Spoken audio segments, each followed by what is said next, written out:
I am Joshua, 31, and I flew 3,000 miles for my parents' 40th anniversary with a small gift wrapped in thick gold paper.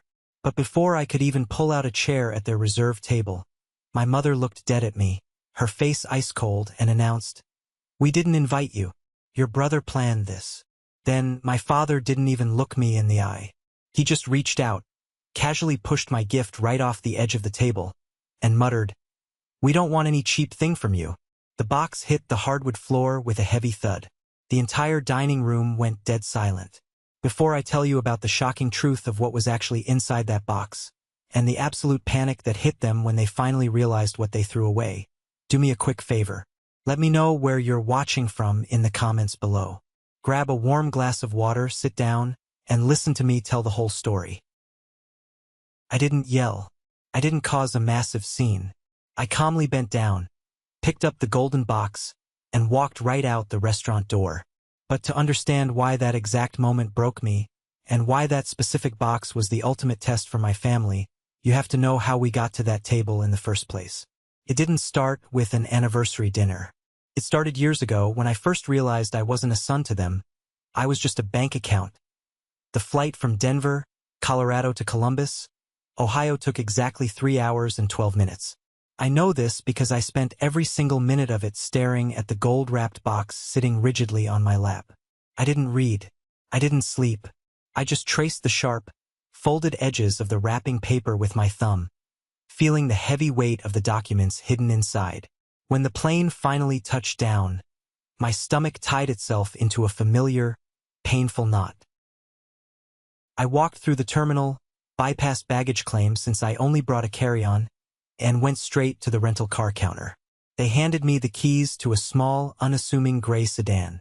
As I pulled out of the airport lot and merged onto Interstate 70 heading east, the landscape quickly shifted. The towering, jagged peaks of the Rockies that I had grown used to in Denver were replaced by the flat, endless green expanses of Ohio. I drove for an hour and a half, the highway eventually narrowing down into 2-lane country roads. Every mile marker, every grain silo, every weathered billboard felt like a ghost from a past I had tried desperately to outrun. I passed the old gas station on Route 31 that had been claiming it was closing soon, since I was in middle school.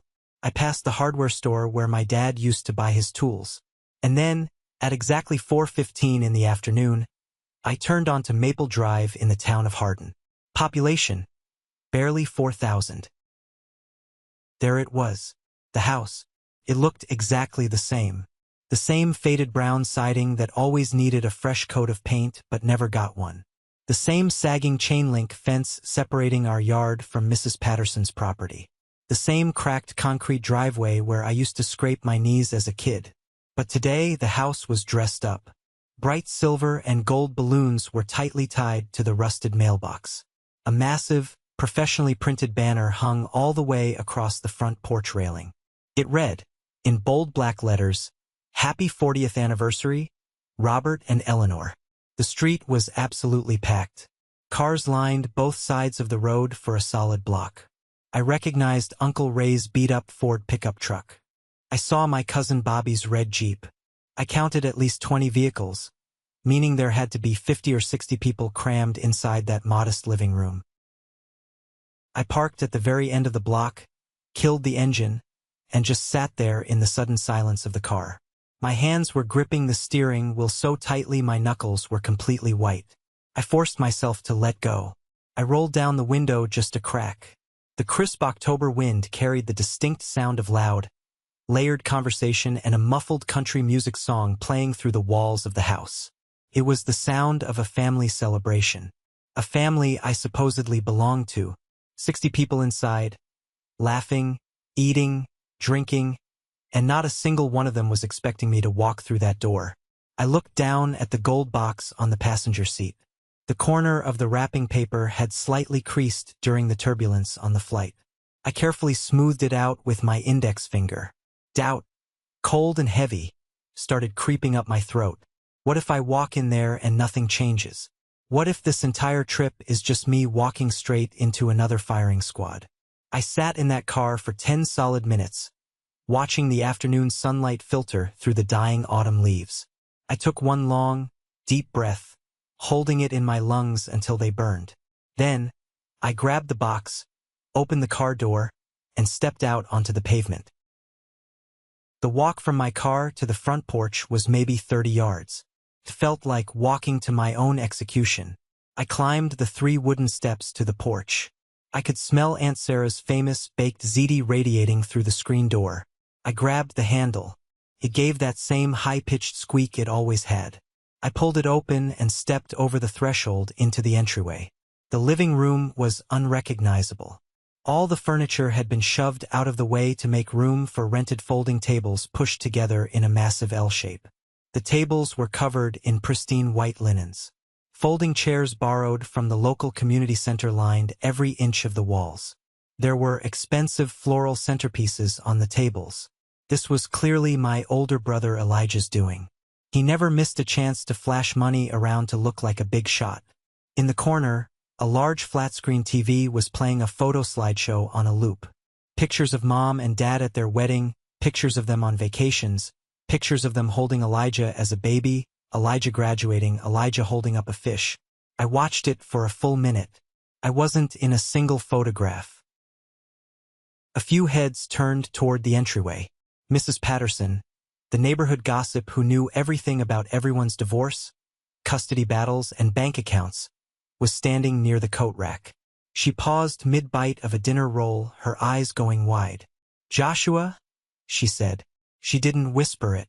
She said it loud enough that the sound cut through the music. The reaction was instantaneous.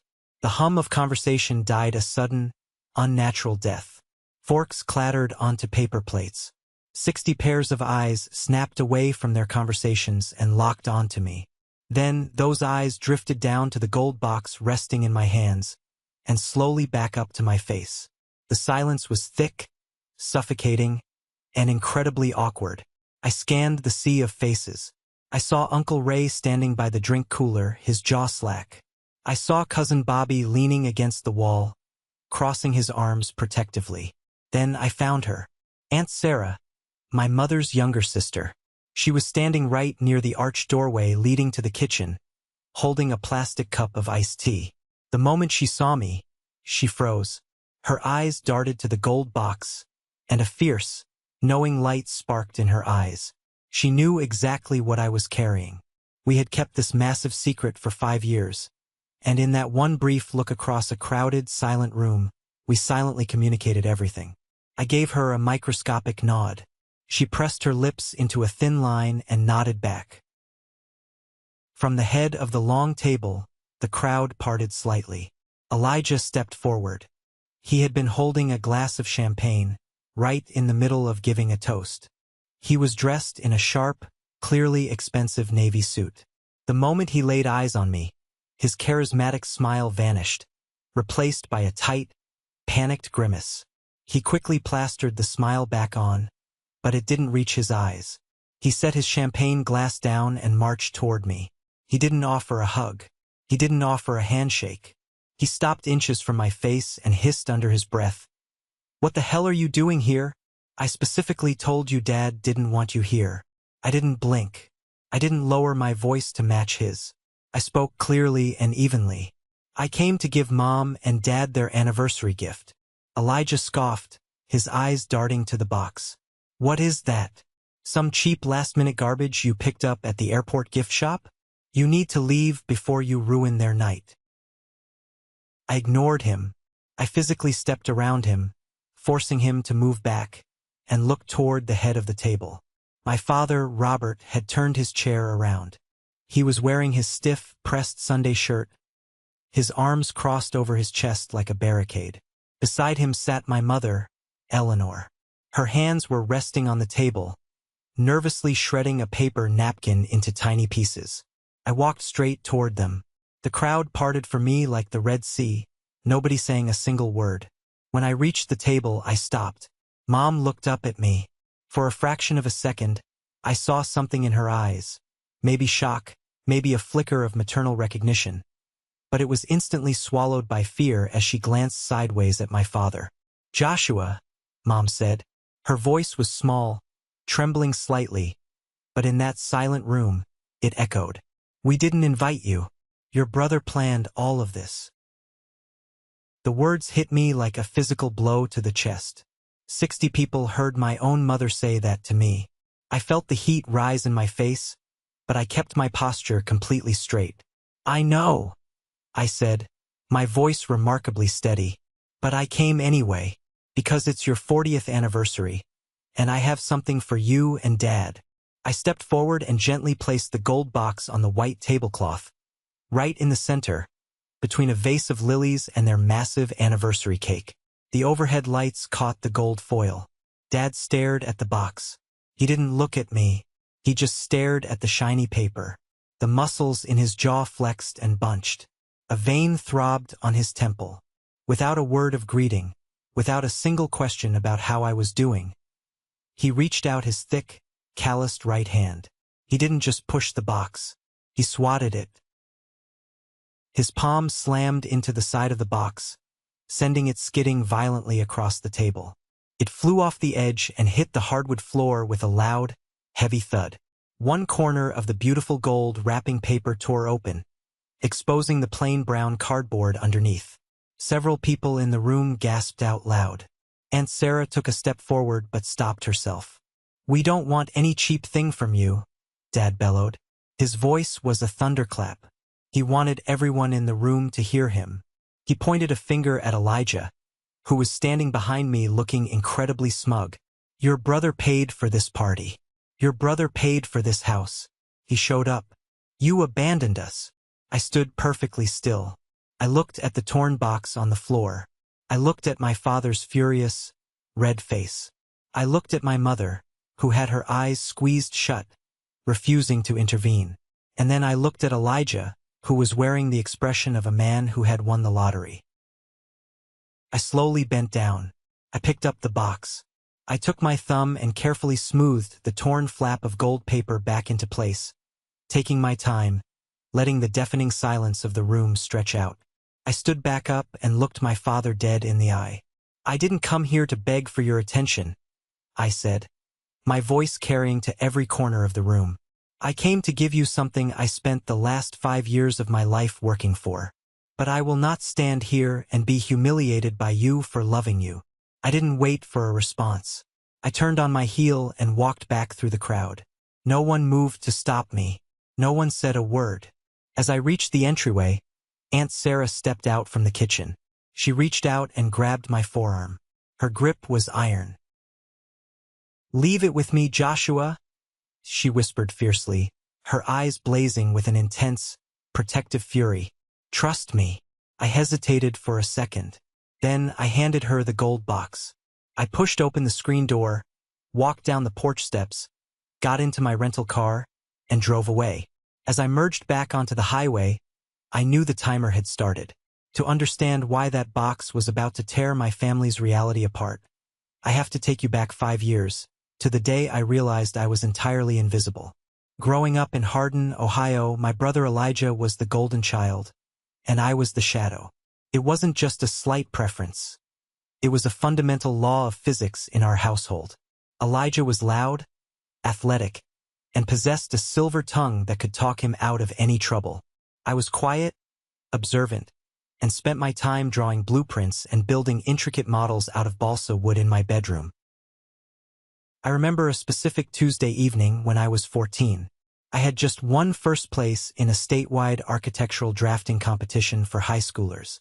I was incredibly proud. I brought the blue ribbon and the certificate to the dinner table, placing them carefully next to my plate. Dad walked in from his plumbing job, covered in dirt and grease. He walked right past my certificate, went straight to Elijah, and clapped him on the shoulder. Elijah had just made the junior varsity baseball team as a backup catcher.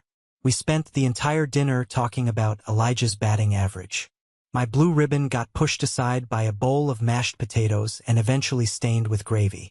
Dad had a terrible joke he loved to tell whenever we had company over. He'd stand by the grill, point his spatula at Elijah, and say, "Elijah got the brains and the brawn." Then he'd point at me, chuckle and say, "And Joshua, well, Joshua is Joshua." Everyone would laugh. I learned to force a smile and laugh along, because getting angry only made me look jealous. When I turned 26, I got an incredible job offer. A mid-sized architectural firm in Denver, Colorado offered me a junior associate position. It came with a decent starting salary and the promise of a real career. I packed my entire life into the trunk of my beat-up Honda Civic. The morning I left, the house was eerily quiet. I found Dad in the kitchen, lying on his back under the sink, wrenching a pipe. I stood in the doorway with my duffel bag over my shoulder. "Dad," I said, "I'm heading out, driving to Denver today." He didn't slide out from under the cabinets. He didn't put down his wrench. He just grunted from the shadows. "Good. One less mouth to feed around here." I stood there for 5 seconds, waiting for a drive safe or an "I love you." Nothing came. I walked out the door, got into my car, and drove out of Ohio with a lump in my throat, so large I could barely swallow. Denver was a completely different world. The altitude was rough, the rent was high, and I didn't know a single soul. But I threw myself into my work. I stayed late, I came in on weekends, and I slowly started building a life. And then I met Chloe. Chloe was a graphic designer who worked in the building across the street. We bumped into each other at a coffee shop, and she accidentally spilled half an iced latte on my blueprints. She was mortified. I was captivated.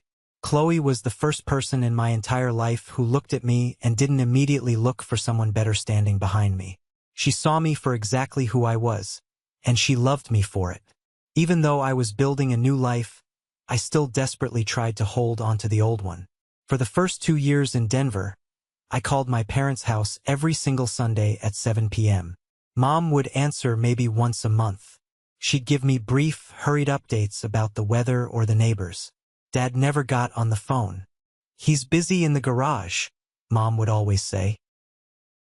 I tried texting Elijah. "Hey man, how are things back home?" I'd write. Days later, he'd reply, "Busy. You know how Dad is. Still mad you abandoned the family for a fancy city job. Don't take it personally." I refused to give up. I spent 3 weeks meticulously hand-carving a beautiful mahogany clock for Dad's birthday. I sanded it, stained it, and shipped it via priority mail. I tracked the package. It arrived on a Tuesday. Wednesday came, no call. Thursday, nothing. Finally, I called Elijah and asked if Dad liked the clock. Elijah sighed heavily into the phone, sounding exhausted by my mere existence. "Listen, Joshua, I don't know how to tell you this. They threw it away. Dad didn't even want to open the box. I'm sorry, man. That broke me. I stopped calling every Sunday. I stopped sending gifts. I focused entirely on Chloe and my career, eventually earning a major promotion to senior architect. I was making a great salary, Chloe and I were talking about marriage, and we had even started putting money away into a high-yield savings account, the beginning of a future college fund for the kids we eventually wanted to have. I was happy. Then, on a freezing Tuesday night in March 5 years ago, my phone rang. The caller ID said Aunt Sarah. I answered it, expecting small talk. "Joshua," Sarah said. Her voice was trembling, tight with panic. I didn't know who else to call. "I need to tell you something, and you can't tell your parents I told you." "What is it? Are they sick?"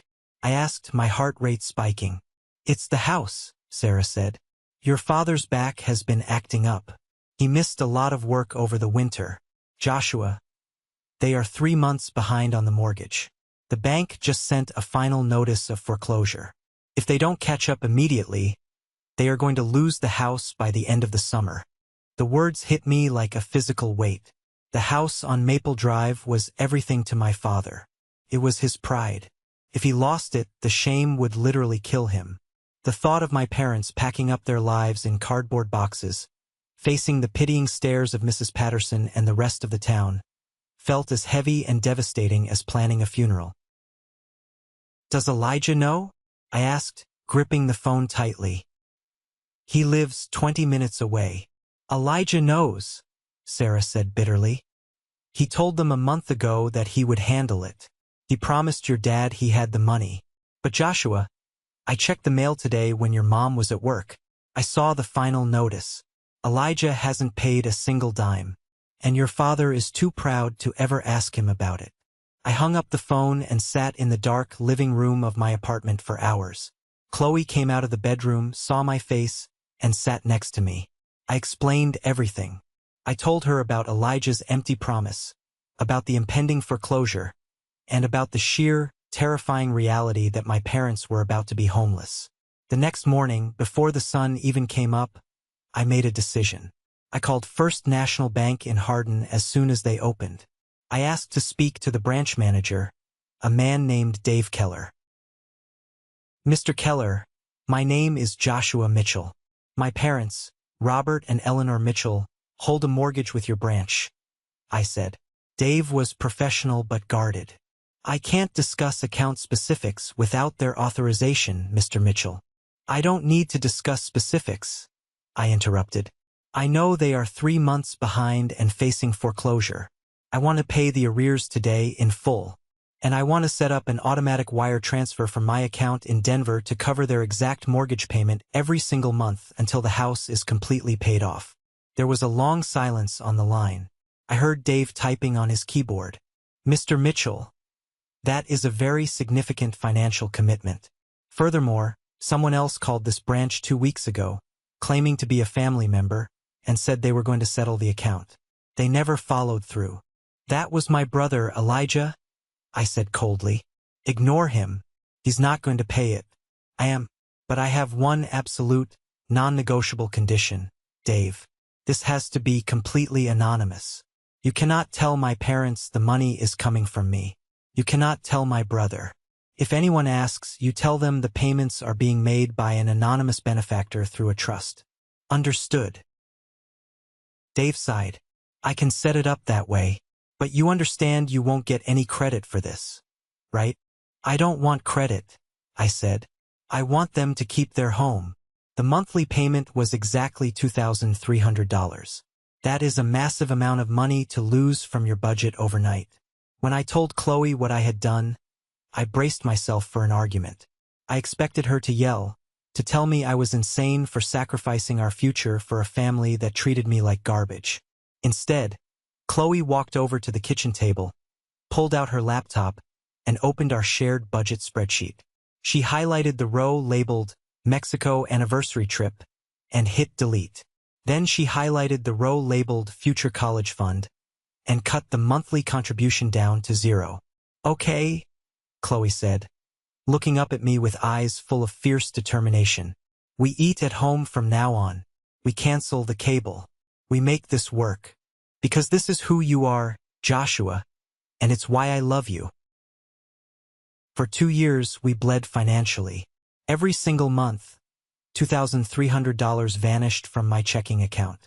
I drove my car until the tires were completely bald before replacing them.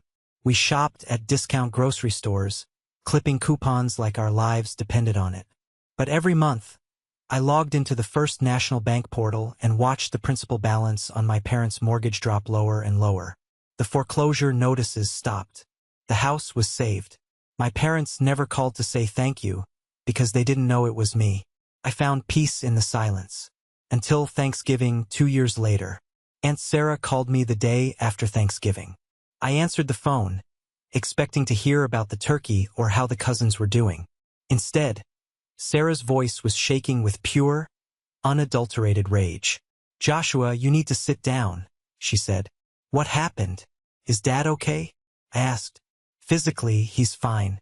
Morally, this family is bankrupt, Sarah spat. Elijah stood up in the middle of Thanksgiving dinner yesterday. He tapped his glass with a fork to get everyone's attention. And then, he looked right at your father and announced that he had been secretly paying the mortgage for the last 2 years to save the house. My brain short-circuited. He what? He lied, Joshua.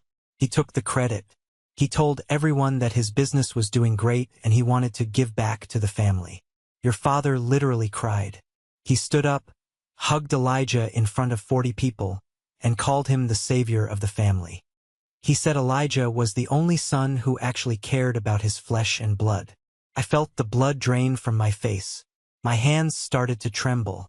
I was sacrificing my own future, my own peace of mind, scraping by month to month, and my brother was wearing my sacrifice like a crown. It gets worse, Sarah said, her voice dropping to an angry whisper. Because your parents think they don't have a mortgage anymore, they have extra money every month. Elijah convinced Dad to hire a lawyer to discuss estate planning and his future inheritance. He convinced Dad to put his name on all their bank accounts to help manage their finances. And Joshua, Elijah just bought a brand new, jet black Porsche. He showed up to dinner in it. He told everyone it was a reward for his hard work. He's using their money, Joshua. He's draining them while you pay for their roof. I gripped the edge of the kitchen counter so hard my knuckles popped. I wanted to scream. I wanted to buy a plane ticket, fly to Ohio, drag Elijah out of that Porsche by his expensive collar, and beat the truth out of him in the middle of Maple Drive. I wanted to call my father and send him the bank statements right then and there. Tell them, Sarah pleaded. Let me tell them, Joshua. I will ruin him. I closed my eyes. I pictured my father's face if he found out his golden boy was a con artist. It would break him. It would destroy the family entirely. And worse, if Dad's pride was wounded, he might refuse to let the bank accept my money anymore out of sheer stubbornness. The house would go right back into foreclosure. No, I said, my voice cracking. Don't say a word, Sarah. Joshua, you cannot let him get away with this. As long as the house is safe, it doesn't matter who gets the credit. I lied. I hung up the phone, slid down the kitchen cabinets, and sat on the linoleum floor with my head in my hands. For 3 more years, I endured it. I paid the $2,300 every single month. I watched from afar, through Sarah's furious updates, as Elijah cemented his role as the wealthy, benevolent patriarch of the family.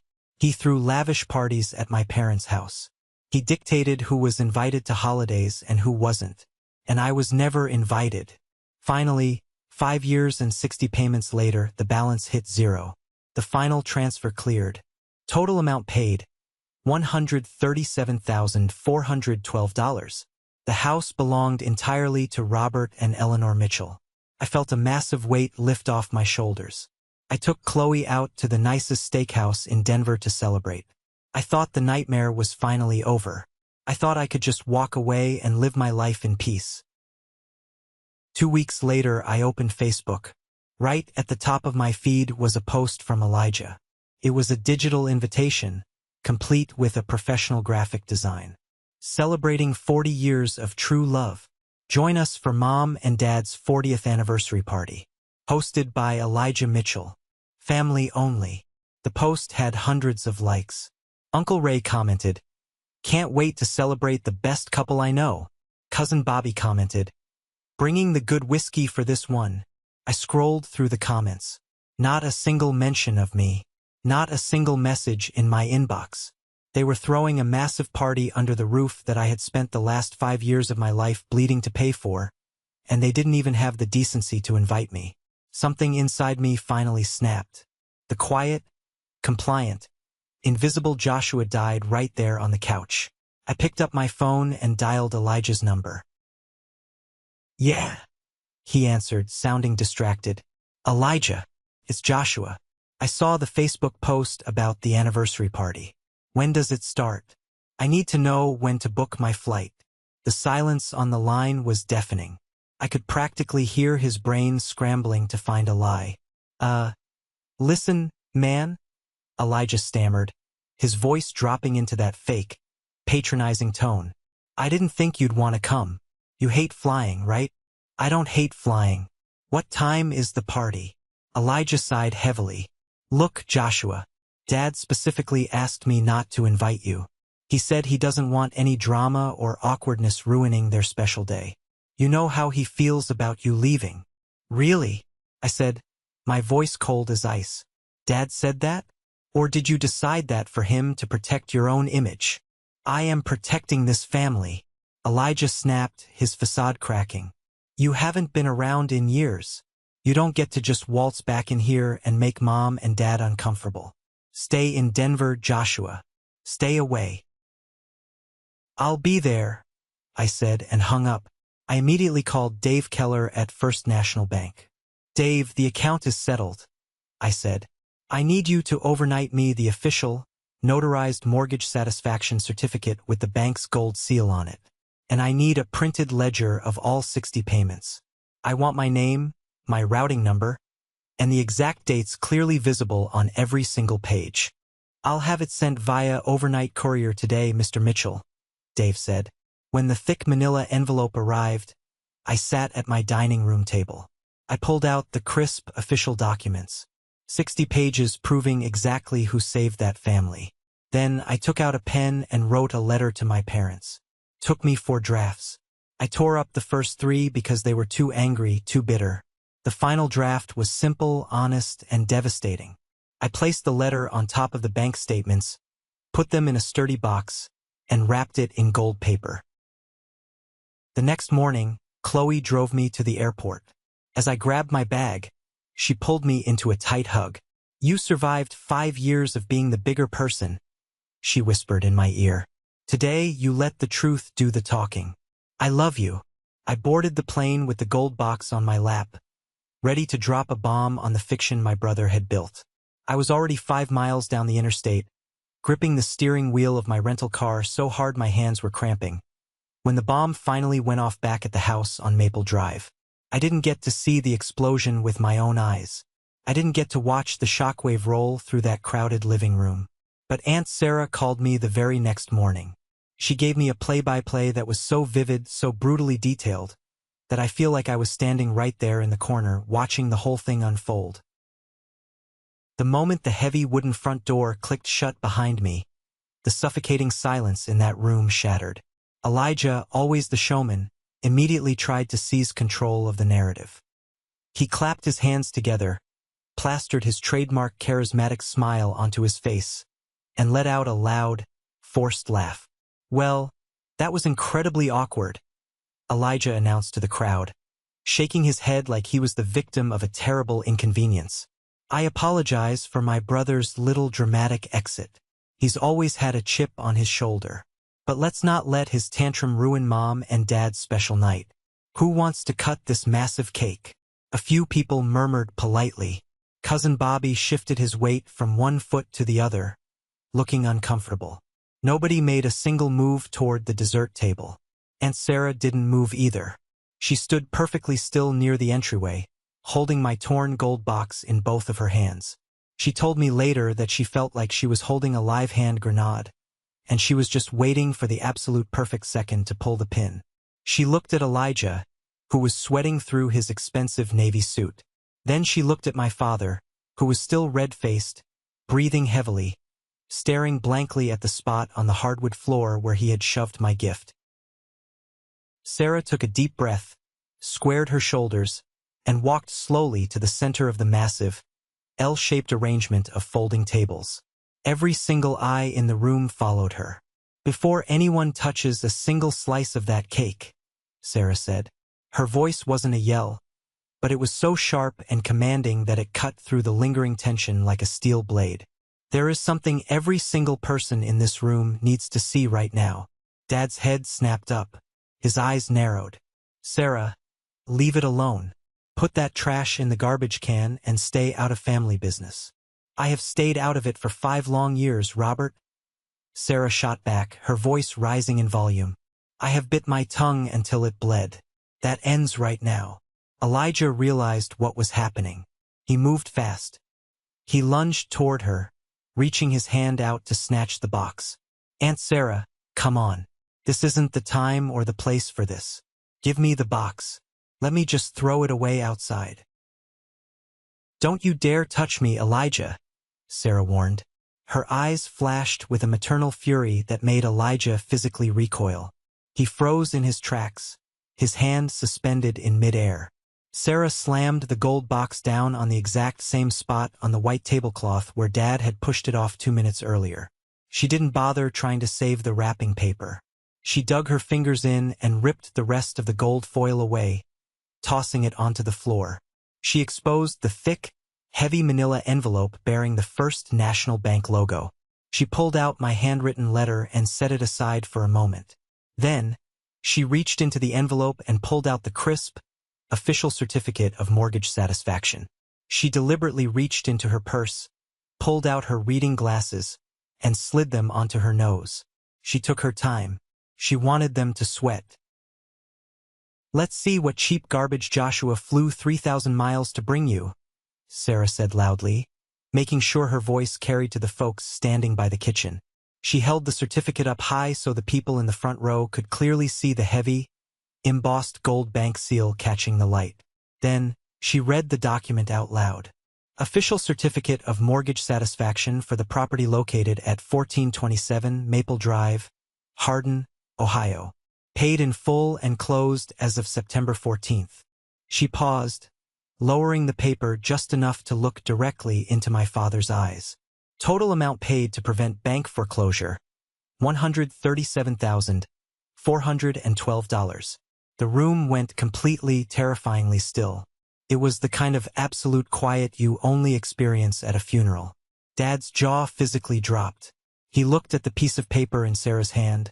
Then he looked at Elijah and then back to Sarah. "What on earth are you talking about?"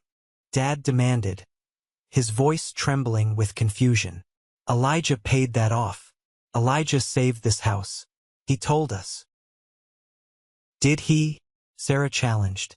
She reached back into the manila envelope and pulled out the massive, thick stack of bank statements. 60 separate pages. She slammed the entire stack onto the table with a loud smack.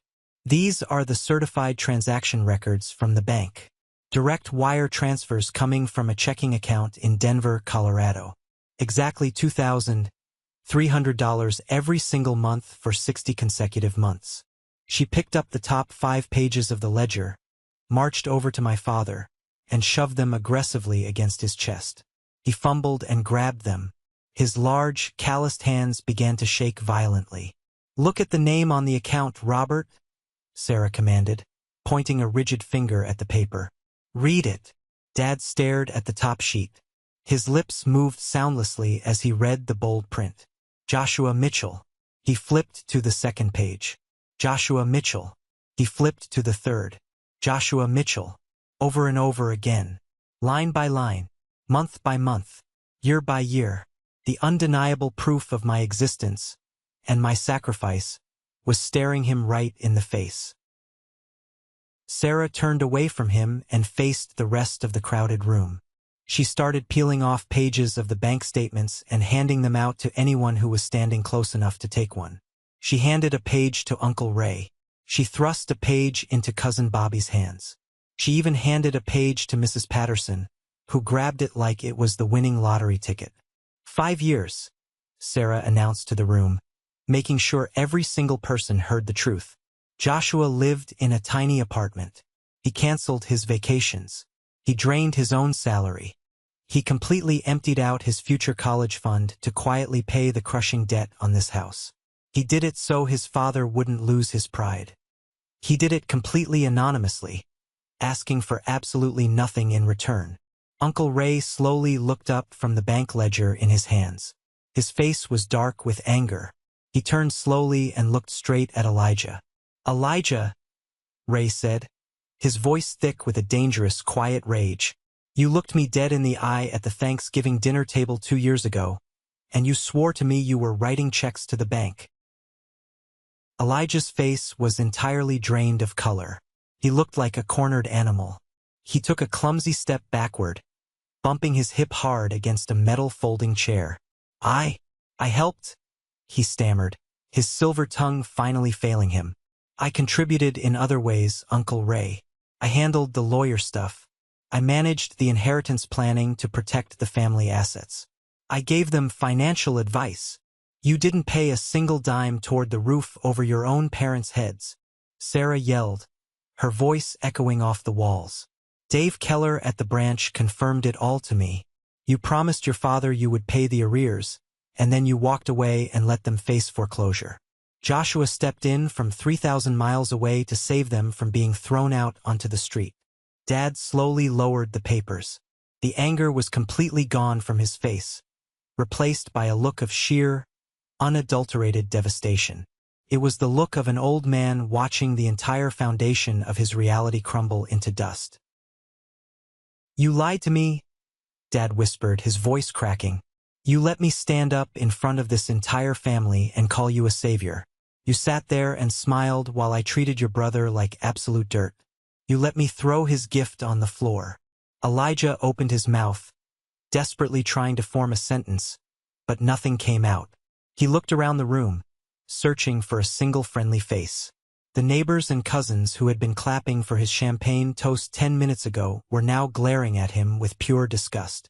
Mrs. Patterson actually took a physical step away from him, pulling her cardigan tight around her shoulders. Cousin Bobby shook his head in absolute disbelief. Then Mr. Holloway spoke up. He is our 70-year-old neighbor, a retired mechanic who has lived across the street since before I was even born. He leaned heavily on his wooden cane, stepping out from the crowd, and looked directly at my father. Robert, Mr. Holloway said, his voice gravelly and slow, carrying the weight of decades of observation. You just threw out the only son who actually gave a damn about you. The moment Mr. Holloway spoke those words, whatever fight was left in Elijah completely evaporated. He couldn't handle the heavy, judgmental stares of 60 people. He couldn't handle the reality of being publicly exposed as a fraud. Without saying another word to Mom, without offering a single apology to Dad, Elijah grabbed his car keys off the side table, shoved his way roughly through the crowd, and bolted out the back door. Seconds later, everyone in the living room heard the aggressive, roaring engine of his precious black Porsche fire up. We heard the tires violently squeal against the asphalt as he sped away from the house, fleeing the scene of his own crime.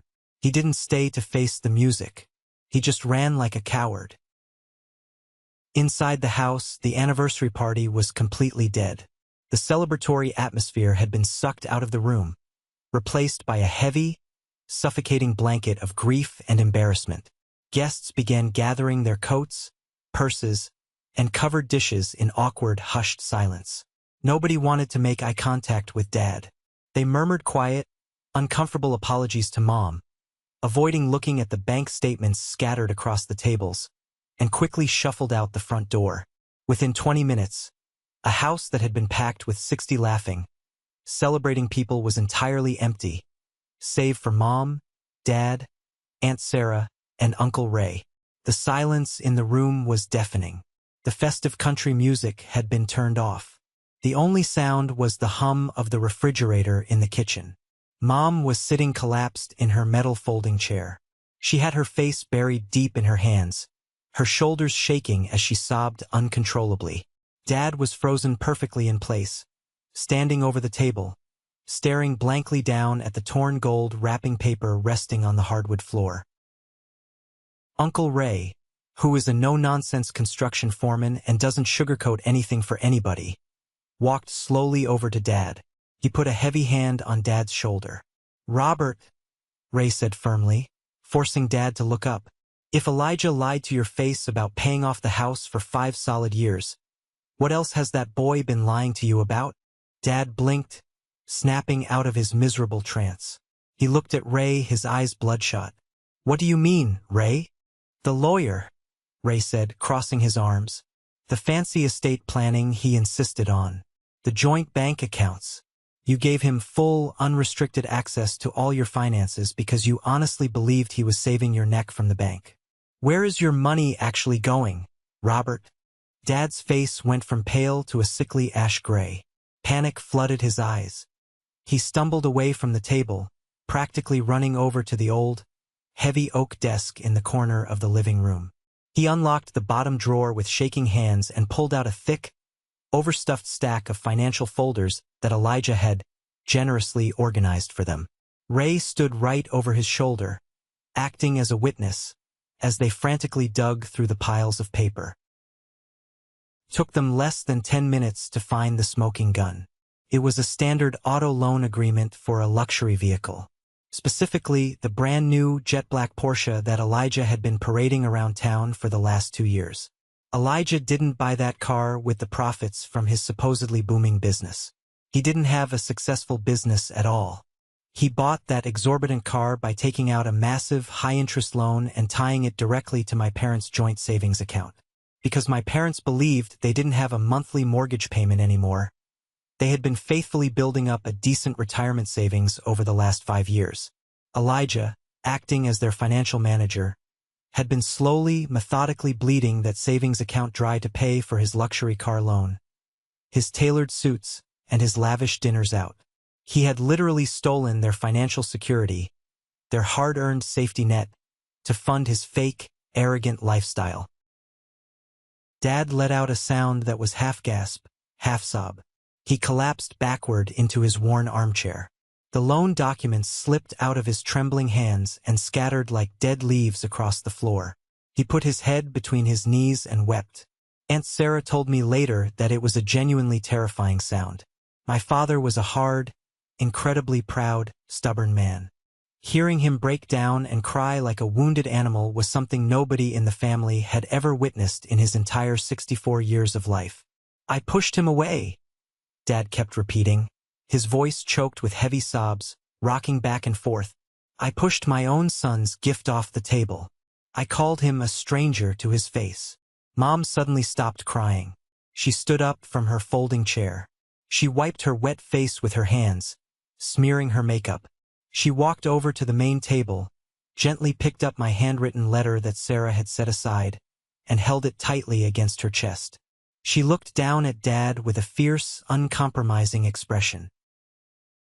"Call him," she demanded. Dad fumbled in his pocket, pulled out his cell phone, and dialed my number. I was sitting alone in the crowded airport terminal in Columbus, staring blankly at the departure board, waiting for my late-night flight back to Denver.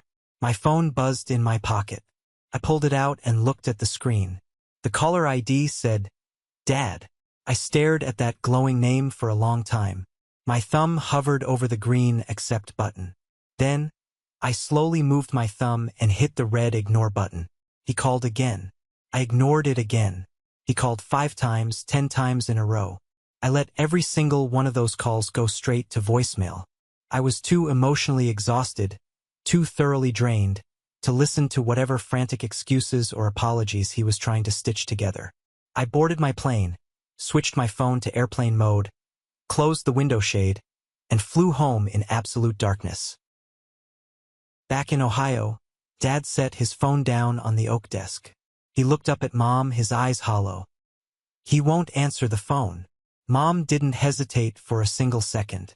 "Then go get the keys to the truck, Robert. We are driving to Denver right now." "Judy, be reasonable, it's a 14-hour drive," Dad protested weakly, sounding totally defeated. "It's the middle of the night. We're exhausted." "I don't care if it takes us 14 years to get there," Mom said, her voice harder and more resolute than it had ever been in their entire marriage.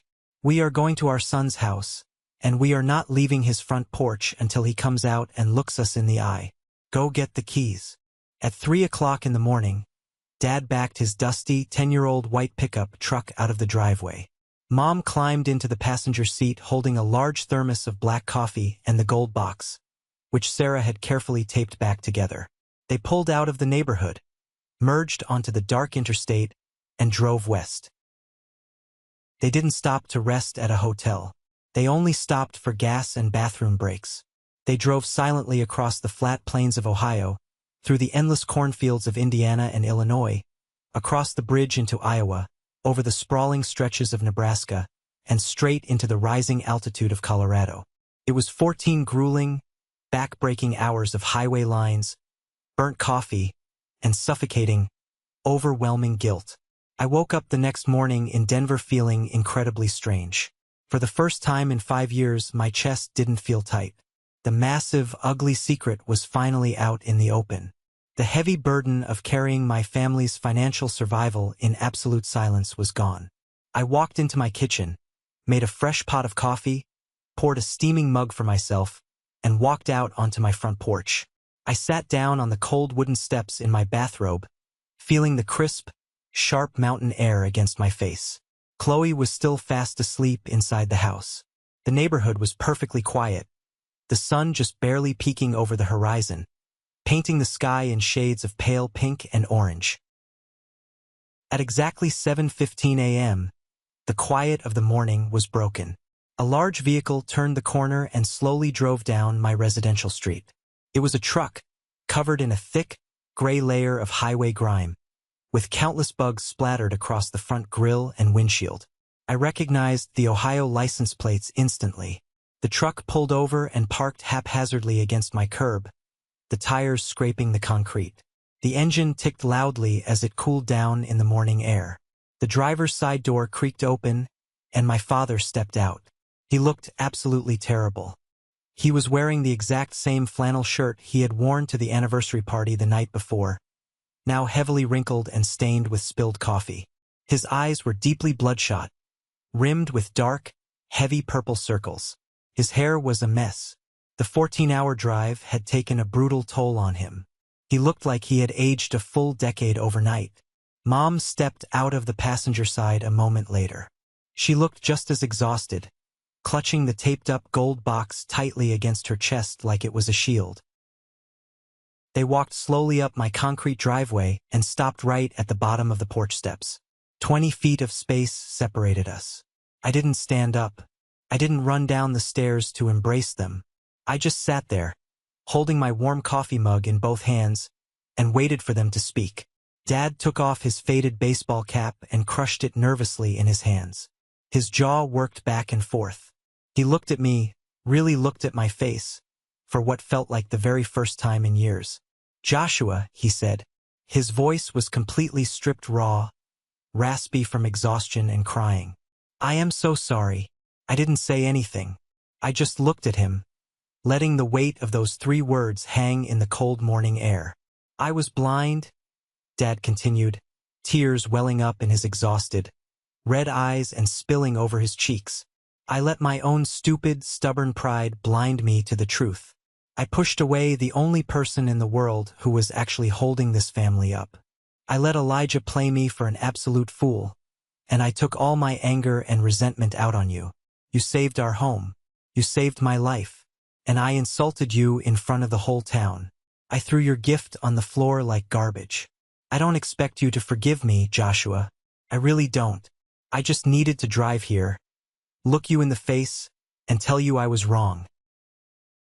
He stood there at the bottom of the stairs, a broken, humbled man, waiting for a verdict he felt he didn't deserve. Before I could formulate a response, Mom walked up the first wooden step. Her face was streaked with dried tears, her posture slumped.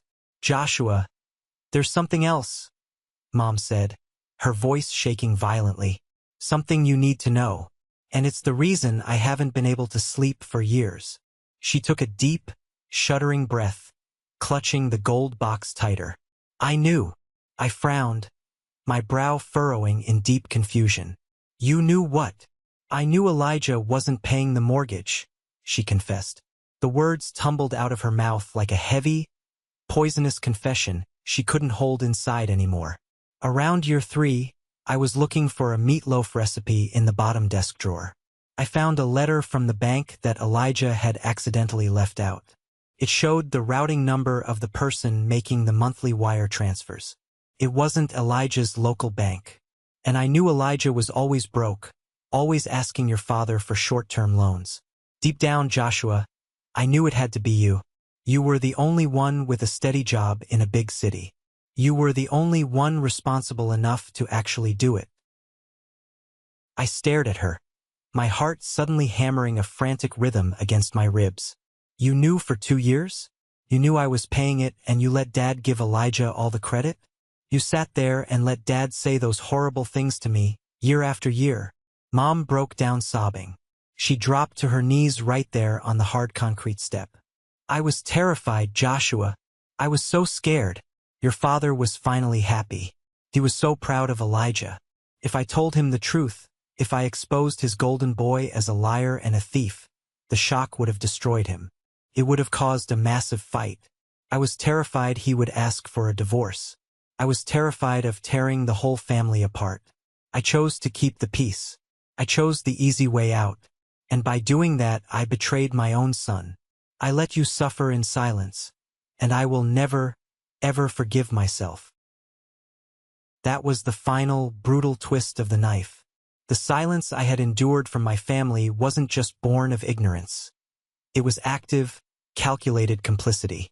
My own mother knew I was bleeding myself dry for them, sacrificing my salary and my future, and she deliberately chose to protect a comfortable lie rather than stand up for me.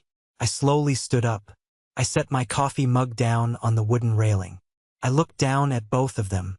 "Your silence was a choice, Mom," I said, my voice eerily calm, devoid of any shouting. "Your silence was a betrayal. You protected a fake family peace at the cost of my sanity. You let me believe I was worthless. And Dad, you chose to believe a ridiculous lie because it perfectly fit the narrative you always wanted. That Elijah was the ultimate winner, and I was the disappointment." Dad nodded, tears streaming down his face, accepting every single word. He didn't offer a single excuse. "But," I continued, taking one step down the stairs toward them, "you drove 14 grueling hours through the night to stand on my porch, look me in the eye, and admit all of it. That tells me there is a tiny shred of respect left to salvage." I laid out my terms right then and there. I was uncompromising. I told them I loved them, but the dynamic of our relationship was going to change permanently.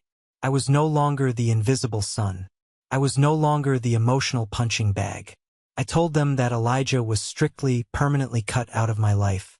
If they ever tried to mention his name to me, or if they ever tried to mediate a forced reconciliation between us, I would change my phone number, move, and walk away from them forever. I told them they needed to prove they actually wanted to be in my life through consistent actions, not just empty, tearful apologies. They agreed to absolutely everything. They promised they would do whatever it took. They walked into my house, sat down at my cheap kitchen table. Chloe made them breakfast, and for the first time in my 31 years of life, we actually sat down and talked to each other with genuine honesty. It has been exactly 3 months since that cold morning on my porch in Denver. Back in Hardin, Ohio, the social fallout was absolute and merciless. You know how small towns operate. Word spread faster than a wildfire in dry brush. By Monday morning following the anniversary party, everyone at the grocery store, the local diner, and the church knew exactly what Elijah had done. He became an instant, undeniable pariah. People stopped returning his phone calls. The friends who used to drink his expensive whiskey suddenly didn't want to be seen standing next to him. Without access to my parents' bank accounts to siphon off their savings, Elijah couldn't make the massive monthly payments on his fake luxury lifestyle. The bank repossessed the black Porsche right out of his driveway in broad daylight. Mrs. Patterson, naturally, watched the entire tow truck operation gleefully from her front window. Last I heard through the grapevine, Elijah packed up his apartment in the middle of the night and moved to a different state to avoid the crushing shame and the aggressive debt collectors chasing him. I haven't spoken a single word to him, and I never will. Dad went straight to First National Bank the very next week with Uncle Ray. They sat down with Dave Keller, immediately removed Elijah's name from every single account, and securely locked down their finances. Dad called me from the bank parking lot afterward to tell me it was officially done. My parents call me every single Sunday evening now. At 7 p.m., without fail, my phone rings. Dad is always the one who talks first. He asks about my latest projects at the architecture firm. He asks how Chloe is doing. Sometimes we only talk for 10 minutes about the weather or a sports game, but the point is, he calls. Mom sends handwritten cards in the mail every few weeks just to say hello. They are trying. They are really, truly putting in the effort to rebuild the trust they spent a lifetime breaking. Last month, Chloe and I finally got married. We had a small, intimate ceremony up in the beautiful Colorado mountains. We used the money we had finally started saving up again to pay for it ourselves. My parents flew out for the wedding. It was the first time Dad had been on a commercial airplane in his entire life. When I walked down the aisle, I looked at the front row. Dad was sitting there, wearing a simple, clean suit, holding Mom's hand tightly. He wasn't the loudest guy in the room anymore. He was quiet, humble, and when I looked at him, he smiled and gave me a small, deeply respectful nod. I didn't buy my parents love with that house. I forced them to open their eyes and finally see me. Sometimes you have to stop screaming for attention and let your actions speak loud enough to shatter the comfortable illusions people build around you. Thank you for sticking around and listening to my story. I know it was a long journey, but sharing it here feels like finally letting go of a massive breath I've been holding in my chest for 5 years. I hope this resonated with you in some way. Family dynamics are rarely simple, and sometimes the people who are supposed to protect us are the ones who hurt us the most. Have you ever found yourself in a similar situation? Have you ever had to carry a heavy burden for people who didn't even notice? Or had someone else completely steal the credit for your hard work? I would really love to read your stories down in the comments. Before you go, I have a special request for my true supporters. If you listened to every single word of this story and made it all the way to this exact moment, you are officially part of the 1% Club. I want you to go down to the comments right now and type the letter W. That stands for winner. That is our secret code, our signal so I can recognize the incredible people who stayed with me until the very end. Please don't forget to hit that like button and follow the channel so we can continue to share these journeys together. I have a lot more stories to tell, and I'd love for you to be there for them. Until next time, take care of yourselves, and remember to never let anyone make you feel invisible.